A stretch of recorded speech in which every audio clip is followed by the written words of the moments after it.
Hi,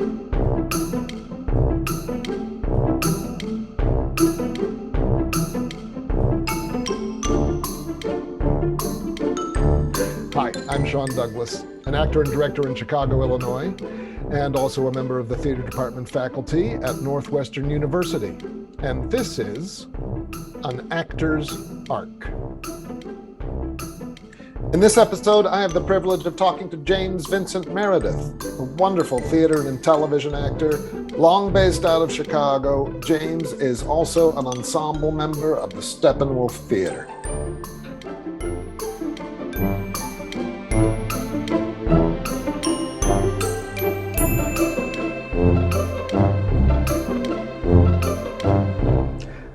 Hi, James Vincent Meredith. Welcome to An Actor's Arc. Shawn Douglass, how are you? I'm doing well. Thanks for being here. We begin each of these conversations with what was the starting point for you as an actor? Do you remember the first moment where you said, this is a thing for me? You know, honestly, I'd say in third grade, I did out of Evanston, Illinois, at Lincolnwood Elementary School. Shout out to Evanston. Yep, in Evanston. I did some assembly, and the assembly involved me. All I remember is me being an alien, and I had a headband and dealy boppers made out of aluminum foil. And I had such a blast, and I reveled in the applause and the attention and all of that from my classmates and also from, you know, all the other teachers that were at the school. And I guess that was the first time that I thought, this is really cool being in front of people and performing. And then where did that take you as a young person, as a student? I don't think I really got deep into acting and, well, drama class, as they call it, until probably 6th or 7th grade with Miss Lefkowitz at King Lab School, also in Evanston. And I remember she telling me that it would be a really neat idea for me to audition for Raisin in the Sun over at Northwestern. And I did. And somehow I was cast as Travis in that production. And I had just an amazing time with all the actors, with the directors. Harry Lennox was Bobo. It's just, it's crazy what you remember. But yes. And how old were you then? Grade. 7th grade. Wow. Well, you know, after that, I thought, this is something that not only am I enjoying, but something that I might want to do, like, for my life. You know, we don't think in 7th grade, I want to do this for a living per se. You just think, that's what I want to do when I grow up. And I think that's how I felt about acting. Do you think that had anything to do with that particular play or the people you were working with necessarily? I think it had a lot to do with those things, but also even the process. The process of going into a room, not really knowing anyone, developing this chemistry, this relationship, this almost, you know, in my young mind, friendship with these other people who I didn't even know weeks before. Seeing them every night, rehearsing every night, performing. It was a real kind of life-changing experience because I just enjoyed being a part of a process, being part of a group of people that were all like-minded and wanting to make something really cool that they could present to others. I just happened to be, you know, in 7th grade. So what happened next for James Vincent Meredith? So I went to Piven Theater Workshop. That was also in 7th grade. Can you talk just a little bit about what that So Piven Theater Workshop is this great company that's in Evanston at the Noise Culture Arts Center. And it was helmed by two amazing people, Bern Piven and Joyce Piven. And they It pretty much taught me how to act. Like they gave me the confidence to be on stage and not worry about falling or failing, the confidence to take risks, the confidence to not always want to go for the joke in improv, but to go for the truth. Hmm. It was a pretty amazing school. What was neat is, they had classes, and they're still around. They had classes for, younger kids, fourth grade, fifth grade. But they also had, classes for seventh, eighth grade, high school, and adults. And so you could kind of matriculate, progress along as you got older. And I just felt a real sense of belonging there. That was probably my first, I guess, what you'd call artistic home. And then I went to school down in Champaign at the University of Illinois. Yeah. I want to skip back just a beat Sure. and ask you how the Pivens helped you to feel comfortable to take risks. Do you remember? I remember when I was young doing whatever it took to get a laugh. And I remember Byrne and Joyce and the other instructors there saying, the truth isn't where you're going. The truth isn't in making everyone laugh. The truth is the kind of the paraphrase, but the truth comes from there's humor in truth, right? But you have to tell the truth in order for that humor to come. If you try to be funny, you're not going to be funny. Unless you're a comedian on stage and it's like a practice routine or whatever. I mean, the humor comes from that truth that we all have every day, and the recognition of what that truth is being shared in a group of people, Yeah. The Pivens also really taught me just the hand in hand with that, just to have confidence in what I have, and to not stretch or reach for what is beyond me in a way that isn't truthful to the story that's being told. So when you went to, and I always get these schools confused, but you went to Champaign-Urbana, which is U of I? Yes, University of Illinois and Champaign-Urbana. Yes, U of I. Fighting And Illini. did you go there with the intention of studying acting?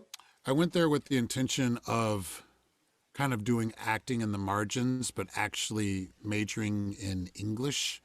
It was the thing, if you were a black student down there, to want to major in, we were all majoring in pre-law, we were all majoring in engineering, we were all majoring in business administration.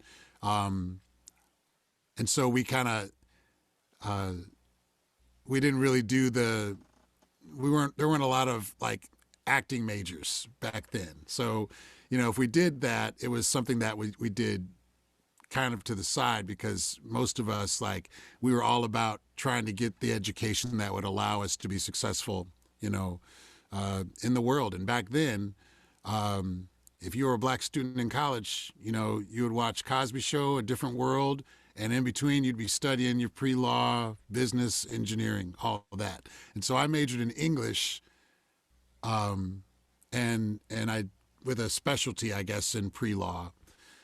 Didn't really count for much because I only stayed in school for a couple of years. I dropped out.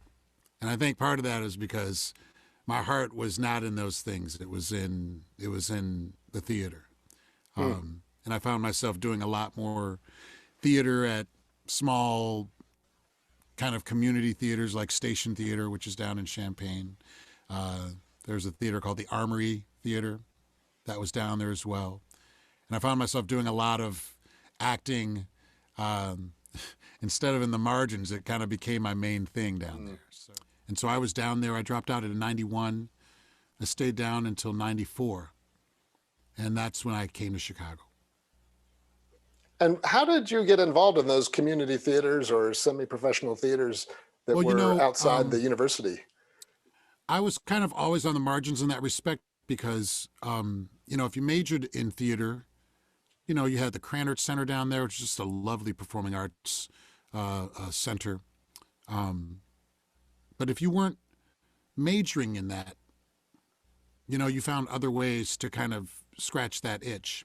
And luckily, Champaign has had a couple of really kind of neat theaters that you could really kind of immerse yourself in, spend time working not only with people of your age, but because it was a community theater, you're working with people who are older than you, as well as, if the show required it, people who are younger than you. And so it wasn't so homogenized as far as the school experience. Like we were all from different walks, when we were at those theaters. Yeah. And so, I remember learning quite a lot from certain um, actors that were down there. Matter of fact, I remember doing the Scottish play down there at one point, and the guy who played the Scottish Lord was a man by the name of Gary Ambler, and he had a monologue that I copied pause for pause for auditions when I came to Chicago for probably the first 3 or 4 years that I was actually up here.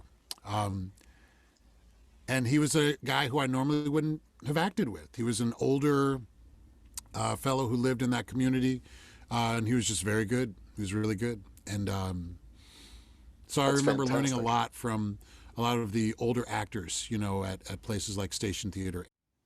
And I know that when I was down there, all I cared about was just like hanging out with friends and just doing theater.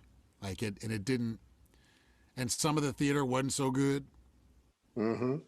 but the experience of it, the process, the rehearsals, the 8 out of 10s and 10s out of 12s. And back then I wasn't really getting paid for it, but it was still um, a really neat community of actors down in Champaign back then. And and so when you're around people who support you, who lift you up, who protect your right to take risks, you take those risks, and you don't worry so much about making wrong choices. And As a young so, black man, were you alone in pursuit of this there? Or did you have colleagues? no, no, I will say that there weren't many of us who were a part of it, who were a part of the theater scene at the university. There Hmm. weren't many of us who were part of the theater scene in Champaign, Urbana. Um, so you kind of just carved your spot, and you just kind of put your nose to the grindstone and just kind of do the work. And I made a lot of good friends down there.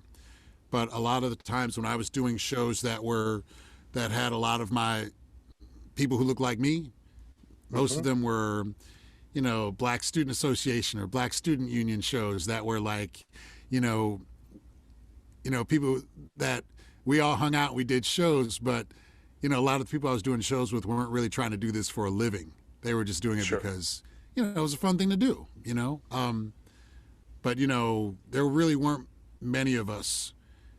And so, with your,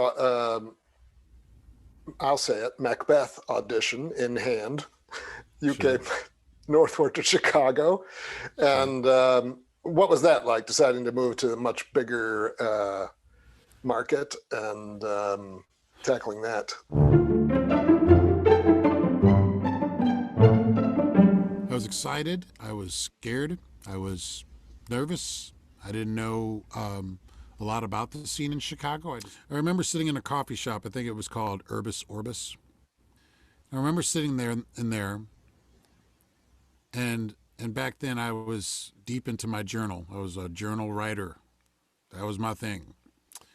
And I remember writing in my journal by the end of this year, and I think that was winter of '94. The next calendar year, I want to have a job that allows me to be working full time as an actor. Happens in the next year. Um, I got a job working at Child's Play Touring Theater, which is a local theater company here in town that was started by Victor Patagrossi and his wife, June Patagrossi, who I believe is still the head of it. And they specialized in making theater that was for kids, by kids. So kids would write it, they'd submit it, and we'd go to their schools and we'd perform the work that they did, which is really kind of neat. Fantastic. And I remember that was my first full-time job. And I remember making something really extravagant like $318 a week and feeling like I was on top of the world. Like you couldn't tell me anything. And I did that for 3 years. So working on plays written by young people, Mm-hmm. very different from what you've been doing. What did you learn or take away something from that experience? I kind of learned how to be an adult. What I took away from it was not so much the artistic aspect of it. You know, this was a touring company. So, you know, we might spend, 6 months out of the year in the Chicago area and maybe 4 or 5 months of the year traveling the country. But I learned how to manage money. I learned how to, how not to spend that per diem on, one thing. Like you learn that stuff, when you're in the real world and you have bills to pay and you finally find yourself with a full-time job, even if it's only paying what it's paying, and knowing that, you got to do that job no matter how you feel, and being on tour and driving from town to town and, finding some good friends. I made some lifelong friends from that gig. So 3 years, and then starting to build a life in the professional theater in Chicago. And actually, I still had a couple of years after that before I joined a union. I had a couple of years that I spent, just doing storefront. I worked with Onyx Theater. I worked with Impact. I worked with a lot of theaters that did really good work, but for whatever reasons weren't they were non-union theaters, and I learned quite a bit from those places. I realized that the work that I was doing at Child's Play was very valuable, but wasn't really helping my work on stage in those venues, and so it took me a while to kind of get up to speed. What were the kinds of things you felt like you needed to get up to speed on? Memorizing lines. Like things like that, when you're on tour and you're doing children's theater, it's still a very big deal. And yet a lot of the genuine stories of that these kids were writing, they kind of had similarities. And so, you end up doing a lot of the same, similar kind of characters, just with different names or different traits or what have you, but a lot of the same characters. And your improv has really helped. You're doing a lot of that. That's all you're doing a lot of the time. Based on the story that the kids have written, but you're not really doing much scripted stuff. You're not really doing the, all that actor secret stuff and figuring out the history of your characters and their relationships to each other, what the text is giving you about this character, what are other characters saying about this character, being in a room with people who are all working on one story for an extended period of time. I just lost that. And what got you your equity card? How did that happen? So in 2000, I had an audition, late 99 actually, I think. I had an audition for Raisin in the Sun over at Goodman Theater. The old Goodman's Theater in the old space, the museum over there. Mm-hmm. And Chuck Smith directed it. Somehow I managed to get cast. I don't know to this day how he chose me over some of the great options he had, but he cast me. And I had to take it as a non-union, which was fine because I wasn't a union actor. I wasn't really quite sure if I wanted to do it or not because I was concerned about money at the time. And I talked to a good friend of mine who's since left us, named Freeman Coffey. Brilliant, brilliant human, brilliant actor. And I said, I'm not sure, Freeman, if I'm what I want to do here. And he said, look, that iron ain't always going to be hot. Strike while it's hot, because you're going to have some cold times. You got to take care of this now. And the money will come, but this is too good of an opportunity for you to pass up. So I said yes. I took the gig. A few weeks later, before rehearsal starts, I get a call from Goodman saying, we need you to go union. And so I did it. And, my weekly went up like 3 times, from what I was making before. And that was the very first union gig I did, playing Raisin in the Sun as Asagai. And the funny thing about that is the guy who played Bobo so many years ago at Northwestern University, Harry Lennox, played Walter in this production. No kidding. Yeah. So talk about crazy, going into that rehearsal room and feeling so nervous, seeing Harry Lennox across the rehearsal table holding court, because he's that guy, like, he just attracts people to him. He's a light. And I remember being so just nervous in that room. And did Harry remember you right away from your teenage self, or did that? I had to gently kind of bring it up. And I think to this day, I think the first time I mentioned it, he was like, yeah, no, I remember that. And I don't know if he did initially. I think the more we worked together, I think he remembered. But keep in mind, this was it's 2000. The last time that I'd seen him was 15 years prior. Yeah. 16 years prior, 84. So, but eventually he remembered me. That's great. What a great story. So that's a pretty big leap forward in the kind of place you're working. Sure. And the people that you're working with, in terms of people who are making careers out of the work. Right. And did that lead to other things for you?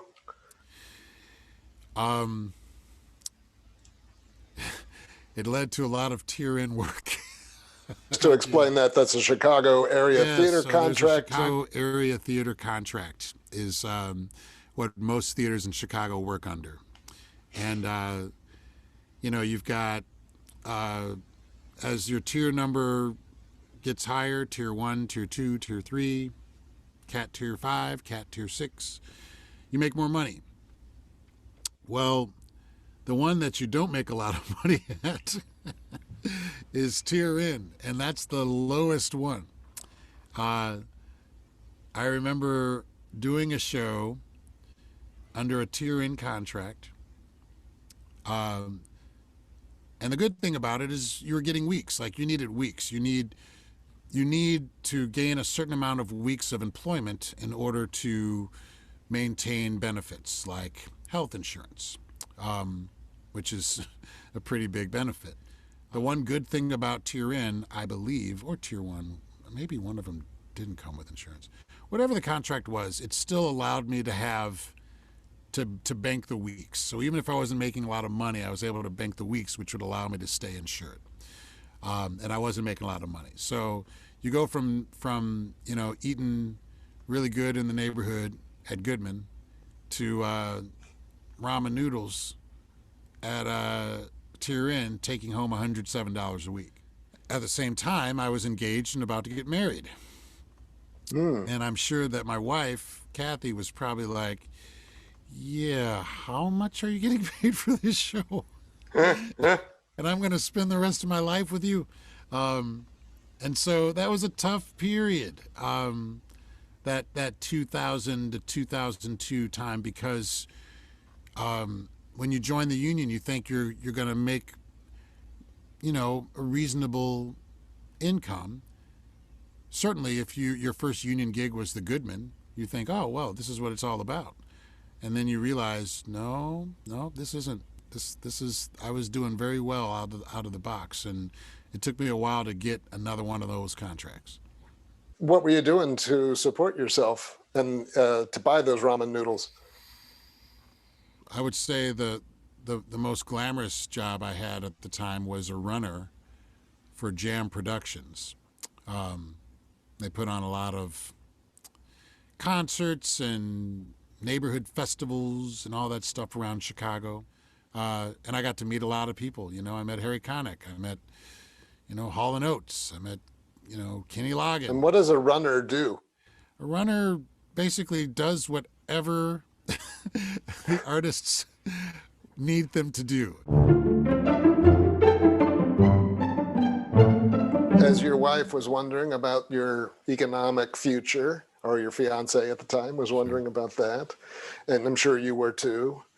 Um, was there a time when you felt like, oh, I'm starting to see the light at the end of this tunnel in terms of more regular gainful employment, or was it still a bumpy ride? Well, I remember shortly after I got married, uh, in May of 2002, I got a job as Othello at the Michigan Shakespeare Festival in Jackson, Michigan. It was the first time that I'd ever done theater outdoors. Hmm.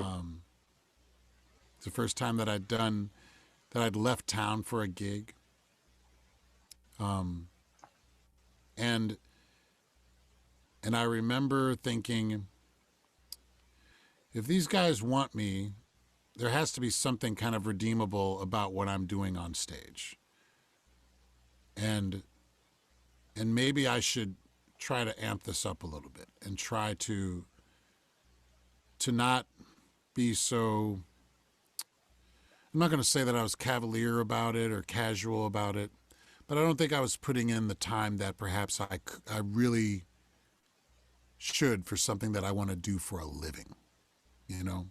And at the And time, when you say that, do you mean on the business side of that, on the craft development side of that? I would say I would say both. I would say on the artistic side, one of the axioms for actors and advice that they always give is do something for your work every day, right?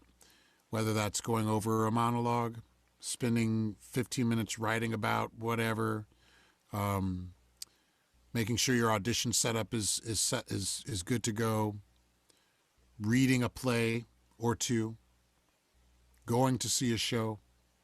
Do something for your art every day. And I wasn't.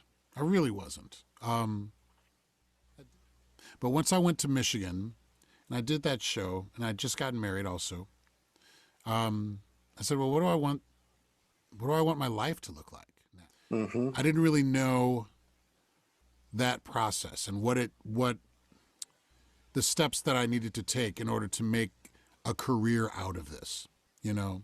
And I think when you're young back then, your pie in the sky is you want to be a star, you want to be on the movies, you want to do all that stuff, and you do that thing where you're like, by the time I'm 30, I'm going to have done 3 or 4 films, and I'm going to have a house here, and I'm going to have you do all that. It's easy to do when you're 20, right? And then you get to 30, right? And you say, or 31, and you say, well, I'm not there. I need to come up with the new 5 or 10 year plan. And so I came back into town and I worked at, I got a neat gig at Chicago Shakespeare um, in Julius Caesar that Barbara Gaines directed. And I learned so much in those rehearsal halls watching Kevin Goodall and Greg Winkler and Scott Parkinson and Linda Kimbrough, Lisa Dodson. Watching these kind of like real pros do their thing and see how they prepare and see what they do every day when they come into rehearsal and see how they warm up every day and see how they attack a script. Um, and that was a really great time for me to kind of learn that, and not just about how they dealt with verse, but how they came in ready to work every day. You know, um, Coming in and seeing Bob Scoggins or David Lively or just people who are who were top of the mountain as far as their ability to prepare. And that And taught me. A, what did that look like to you, someone who knew how to prepare? well, again, I'm used to the telling the jokes when I come in and coming into a room and not focusing on that, but focusing on the people around me, right? And these guys, they would come in and they would still do that as well, but you knew that the night before they had gone over the script and they'd done their homework. And when Barbara would ask them questions, they had answers. And and not only did they have answers, they could show you where the answer was in the text. And so I learned a Mm. lot more about how to analyze that text, how to scan a line, what, you know, uh, you know, trochee and I am and the accent, if the syllable was on this or the accent was on this, what did that mean? And if the punctuation was here, what did that mean? And full stops and all these things that I really didn't know. I didn't go to school for it again. So I learned a lot from watching. I'll never forget. David Lively was one of those guys who, and I'm sure Greg Winkler and all those guys do this as well, but you would look at a script and it would just be literally destroyed with like slash marks and punctuation marks and notes on the side and this and that. And I'd look at my script and it would be blank. It would be a blank sheet of paper. It would just have the script. And I realized these people write stuff down, and I can't be arrogant enough to not or to think that I can just like have this all in my head. Like I have to. That to me, that made me realize that a good actor is not someone who has a clean script. A good actor has a very dirty, dog-eared pencil erase, highlights, all that stuff script. And I realized that's the work that is required. And whether it's verse or whether it's uh, um, August Wilson, Shepard, whatever, like you got to do the work. You can't just show up and and just nod and expect that to translate into good work. It it just let me know that the learning of this it goes for your whole life. Did being married or having a life partner change how you viewed the work, how you did the work? Yeah, shortly after I got married, around that time I started doing a lot more work at Chicago Shakespeare, and I kind of had a period of time where I did maybe 4 or 5 shows there at Chicago Shakes, and they were never like I never really had big roles. I might have the Provost and Measure. I might have Sin of the Conspirator and Julius Caesar. You know, uh, a lot of glorified kind of third soldier from the left roles. That Hmm. where I had just enough lines to be Union, but uh, I wasn't really doing a lot of heavy lifting, and I learned a lot then. Um, Part of the reason I took those roles was because the money was good at Chicago Shakes, but also because I had an opportunity to really watch really top level actors go through their scripts. So I took you away from my original question to you was, um, What about being married or having a life partner? Did that change anything in you or the way you No, approached your work? I became a lot more selective about the stuff that I did, I guess you could say, because if I was going to be spending time away from my wife, I wanted to be doing something worthwhile, right? I didn't want to Yes. be doing like a tier-in show somewhere. I wanted to be doing stuff that would be good for both of us, financially and then also artistically for me. And some shows, when you're starting in that union gig, bless her heart, but Kathy was very forgiving of some of the shows that I would take, because there were some that I took that were, when you're first kind of starting out as a union actor, you've got the shows that you take because you're getting paid a lot, and then you have the shows that you take because you're doing a lot, and they don't often crisscross, you know. Hmm. And so there were shows that I would do. I remember doing Master Harold and the Boys at Journeyman Theater. I think Frank Pullen, that's his theater, and he directed that. And that was one of the shows where you're getting $130 a week, and that's tough.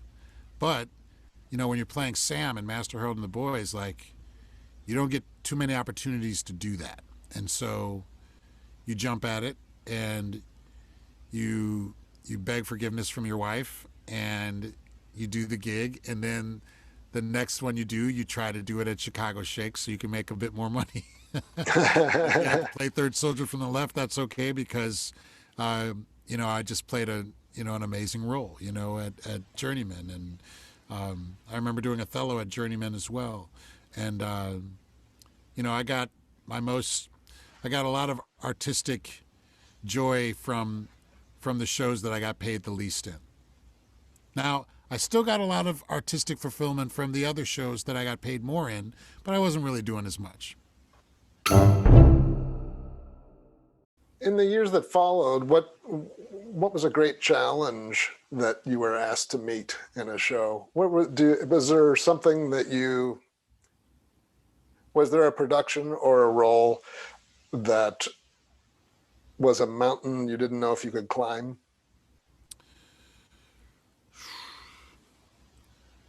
They all are, Shawn. That um, may be your answer. Is they that they right? really are. They all are. I will say that the first time that I worked at Steppenwolf was in a show called Take Me Out, Richard Greenberg's show, Hmm. um, and that was an about face theater show, but it was housed at Steppenwolf in the upstairs theater. And that one was the real challenge, because I'd auditioned for a few years at Steppenwolf, trying to just get in anywhere I could. And I got a couple close calls, but didn't get cast. So I do this show, and it's over at Steppenwolf. And I know that there's going to be eyes on me for this show. Even though it's not a Steppenwolf show, Steppenwolf people are going to come and see the show. It's in their house. And I had a lot of nerves in that show. And, we all go up on occasion. But I'll never forget going up, meaning, your lines just leave your body and your soul at the same time, basically. And I I had a monologue, and I completely went up in the monologue, and I just couldn't come back down. I couldn't come back down. My scene partner, the main guy on the show, Derek Nelson, is a really good actor, even better voiceover guy, evidenced by the fact that he kind of left theater for a while to do that because he was doing so well in voiceover. Um, he was in the scene with me. We're on stage, and and I can't come back. I can't bring it back. I'm off into the clouds. Whatever I was supposed to say is long gone. It has left the building. I think that theater had like 280 something people in it, you know, and I was just nerved. Oh my gosh. And I think my seventh or eighth grade teacher, Miss Lefkowitz, was in the house that day. and I went up, just gone. And we couldn't finish the scene. I couldn't go off stage because one of the lines that had left my body contained a very important plot point that would propel the story forward. Mm. And if I didn't say it, we were kind of screwed. And so at one point, after ad-libbing for about, I kid you not, about 30 seconds, Which literally feels 30 like, seconds. It yeah. felt like 30 minutes, but like 30 seconds. I said to Derek on stage, said, "You understand what I'm saying, man?" And I was hoping he'd say, "Yeah, let's go grab a soda," or whatever, to get off the stage. But he had to say no, not really, because I still needed to get to this plot point. And somehow, by hook or crook, we got through that show, through that scene. And I come off stage, the blood has left my face. I'm barely breathing. And all the other actors who are in the show are on the side looking at me like just stunned. Are you okay? Did you have a stroke? It was just really bad. And I remember like going back on stage after that was one of the hardest things I ever had to do. Like, just because it wasn't one of those times where you can go up and you can blame it on this or that, or maybe the audience didn't notice or something. It was so long that, have you ever been in a house seeing a show and someone goes up on stage and it's so noticeable that people start like opening up their programs or shifting in their seats or whispering to Mm-hmm. each other? Like, all of that came true that day for me. And ever since then, I've kind of always dealt to a degree with stage fright on stage. Like, I always do. And so it's just a matter of how I manage it. And I push it down and I get to the show and do what I got to do. But I've always felt a bit of worry ever since that show, and that was in 2005. And of course, that's at Steppenwolf, where I ended up, joining the company 2 years after that, 2.5 years later. Someone was paying attention, but not on that night. Yeah, they weren't there that day. I think if they were there that day, I probably wouldn't be an ensemble member. I'll put it that way. Yeah. That's terrific. I was going to mention that you're a Steppenwolf ensemble member. You've also worked in New York. Yes, you've toured nationally. Yes. So actually, the other show that I'd done there prior to joining the company, well, there are a couple shows that I'd done before that, but was a show called The Bluest Eye. Toni Morrison. It was adapted for Steppenwolf, theater for young audiences, I believe that they did it for, and it started in Steppenwolf's theater, and they eventually moved it to the Duke on 42nd Street. Yeah, that was the first show that I did in New York as a professional actor. Yeah, and it was only a 2 or 3 week run, but that was amazing. That was a really, really great experience. Can you tell me what it meant to you, James, to be invited to be a member at the Steppenwolf Theater? Oh, I want to say that I felt, a bit of validation for kind of all the hard work that I'd done up to that point. But I felt lucky more than anything else. The reason I say that is because I've met so many actors over the years here in town, like incredibly gifted performers, any of which could have been invited to join that company. And somehow they looked at me and wanted me in and invited me in. I felt honored. I felt like I was on the right path. I was doing something right, that they were looking at me that way and wanting me to be a part of what they're creating there. It took me a while to get to the place where I felt that I belonged there. Mm. So The feelings were positive initially, certainly. I think I also went into it with my eyes open. There, representation was lacking at Steppenwolf. Um, they did not have a diverse company, Mm-hmm. and everyone in the city knew it. And they weren't the only ones. A lot of companies in the city at the time, and even now, but a lot of companies back then were sorely lacking in having black people in those companies, black and brown people as ensemble members in those companies. And there's a period, I don't know if you remember, when I think Time Out had a magazine and a cover story called "Why Is Theater So White?" or something like that. And that was around Mm-hmm. 2006, 5, 6, somewhere in there. And the next year, Steppenwolf added me, Alana Reynes, John Hill, Ora Jones. And before that, the only black person they had in that company was K. Todd Freeman. And it was very hard to not connect the two. Sure. And perhaps the powers that be at Steppenwolf, certainly the late, great, awesome Martha Lavey, said, yeah, that magazine has a lot of truth to it. And we need to start having our theater look like the world that we want to inhabit, and the world that we live in. And so, you have a bit of imposter syndrome at the beginning, where you're not sure if people think that you are a part of that company because you're really good or because you're black, right?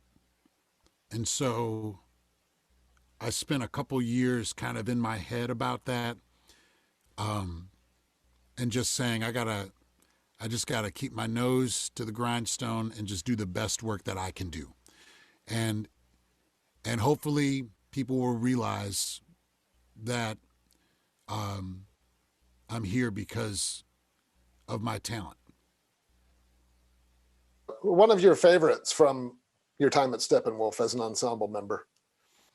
Tina Landau directed The Tempest at Steppenwolf. And I can't remember the last time that they'd done Shakespeare over there. But Tina's mind is magical. She sees things that a lot of us don't see when directing a show. And she created kind of an atmosphere of warmth and creativity and excitement for the work that we were doing. And we did a show that I enjoyed so much that there were many performances where if I wasn't on stage, I was sitting in the wings watching the show. There was something about Tina's vision for Tempest that I'll never forget. I'll never forget. That was one of the best theater experiences of my life. I have a little game we're going to play before we wrap this up. It's not a hard game. So we're going to play 3, 2, 1. 3 actors whom you admire and a quick reason why. John Hill would be one. John Michael Hill would be one. I admire his fearless artistic spirit, his willingness to jump. Period. That's huge to me. So he's certainly one of them. I keep going back to Rebecca Spence.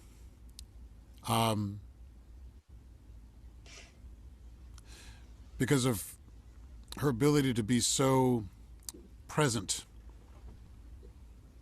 moment to moment on stage, when I've worked with her and when I've seen her, on camera or on stage. I just love watching her work. Um, Janet Brooks is probably, like, I'd say one of my top two actors, like, in Chicago. I don't know if you know Janet. I do. She's she makes every moment new. And what I think one of the reasons I admire her so much is because I worked with her at Child's Play Touring Theater years ago, Ah, and to see her over the last several years, just like just bloom into this. And the thing is, she was always a good actor, but to see her be able to share that gift with everyone now, um, I just absolutely love watching her work. two, trick and treat. The trick is a trick of the trade. It's really not a trick. It's I've the trick is, this is going to sound so trite, okay? But I swear to God, it's the truth. Being kind to people keeps you employed. You have to have confidence. You have to have talent. But once you get to a certain level, we all have talent, right? Hmm. Or we all think we have talent. The people who seem to get work, after a while, you start seeing them again, show after show, time after time, and they're like good clubhouse people. Like the clubhouse guy, you play baseball, and, there's always the person who's like, he's like the pitch hitter, or he's a utility infielder or something. He doesn't get a lot of time, but he always stays around the team. Like, you look up and, like, every year he's on the roster. It's like, what's this guy doing? It's because he's a good clubhouse guy. Like, I've realized over the years that I've continued to get jobs, not because I'm a good actor, because there's plenty of us. There's plenty of people who think they're good actors. It's because I like to play well with others. I like to, and every rehearsal room needs that person. The treat is something you still get a kick out of about being an actor. I have to say, it's that rehearsal room. Um, I I've become, and I look, I'm not the biggest fan of rehearsal, but I am a huge fan of what it means, and the room, and the people who are in the room, and how you get to know more about these people in the room, and um, you know what makes them happy, and them finding out what makes you happy, and you guys somehow over the course of 4 weeks becoming not only just a cohesive unit but actually friends. Um, Now, who knows what happens when the show closes and all that, but there is a magic in that rehearsal room that you also can't rush, right? Like, I can see someone at the beginning of a rehearsal and say, I think that person and I are going to be buds. But we're not going to be buds on the first day. We're not going to be Hmm. buds on the first week. It's going to take time, right? And you learn trust in that room. You learn, you have to relearn manners sometimes in that room. Um, it is like a sacred space, and it's magic every time I'm in one now. And now more than ever, having not been, in a proper rehearsal room in over a year, right? Um, because of COVID, uh, I can't wait to get back into a room with people just doing table work. And I don't even like table work, but just being in a Hmm. room with people and cracking open a story and just working together and watching us each take risks and building this as a team. That's a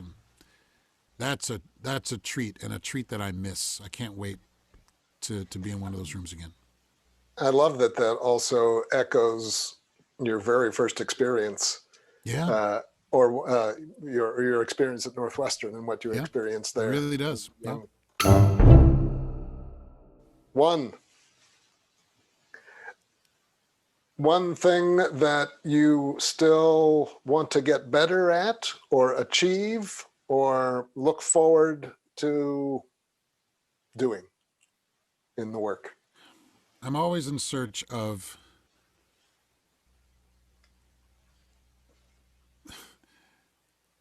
staying out of my head as much as possible.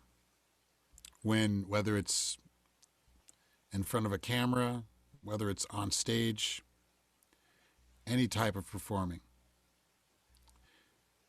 Since that time in 2005 when I went up for like 30 seconds or a minute, depending on who you talk to in that show, I've always had a part of me that has a bit of nerves when I go on to a stage. And that part of me has made me do lines in my head multiple times just before an entrance. It's had me do lines of a whole play, sometimes from tip to tail, getting to a call at hour before instead of half hour, or 2 hours instead of half hour, because I'm worried of forgetting something. And yet, over the last few years, here and there, I've started to be able to leave those um, worrisome parts of my work behind. And I look forward to the day where I can just show up at a theater and just say, "Hey, I'm going to do this show," and just walk out and not think twice about it, and do really good work and not be in my head. And it's a process. Out of 8 shows out of a week, if I'm lucky, I might do that once or twice out of those 8 shows. Hmm. Um, I'd really like to raise that percentage. that's the one thing I'm hoping I can do. As I continue this. James Vincent Meredith, thank you. It's been a real pleasure talking with you and to have you share your arc so far. It's so great to get to learn about you and to be inspired by what you shared. Thank you. Thank you. I'm honored to be invited and to be able to converse with you for a bit. This was great.